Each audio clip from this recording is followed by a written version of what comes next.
চল আমরা একটু হাঁটি, এক জায়গায় নাকি হাঁটবেন? সমস্যা, হাঁটতে সমস্যা? না সমস্যা নেই, যে বাচ্চা আনা লাগবে তো। কোন জায়গায় বাচ্চা? এই গাড়ি। ও ওই যে ওইখানে একটা বাচ্চা রয়েছে, হ্যাঁ। তো বাচ্চাটা নিয়ে আসি চলেন। গোলাপি গোলাপি রে গোলাপি।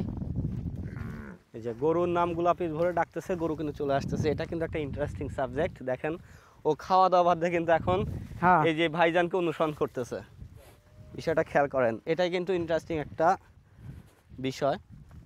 আসলে যে উদ্দেশ্যে আপনাদের নিয়ে আসা, যে আমি বলছিলাম যে এইখানে আসলে কিছু মজার জিনিস আপনারা দেখতে পাবেন, যে গরুর নাম ধরে ডাকার সাথে সাথে গরু কিন্তু তার মালিকের সাথে চলে যাচ্ছে। যে মালিক সামনে হাঁটতেছে আর গরু তার পিছে পিছে হাঁটতেছে তার বাছুরকে আনার জন্য।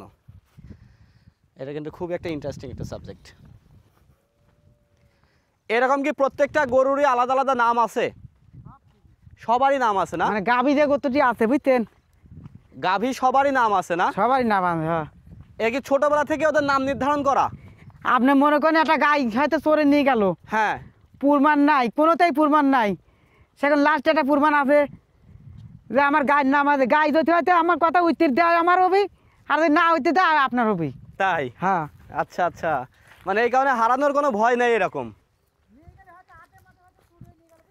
হ্যাঁ, ধরা পড়লি পরে এই মেলার দিন আগে গরু আপনার চোরে খোলা আটে নিতেলি বুঝতেন, আচ্ছা। সেই বাচ্চা সেই গরু হইলে কি যে বাছুরটার ভিডিও করছিলাম, এই দেখেন এই বাছুরের মা হচ্ছে এটা। এই যে বাছুরটা কালকে হইছে। হ্যাঁ এই বাচ্চা কারণে যে ছোট একদম একেবারে ছোট। দেখেন যা মহাজনের সাথে কিন্তু, মানে গরুর যে মালিকের সাথে কিন্তু গরুর নাম ধরে ডাকার সাথে সাথে চলে আসছে, বাচ্চা এখন চলে যাচ্ছে। এটা কিন্তু খুবই একটা ইন্টারেস্টিং বিষয়।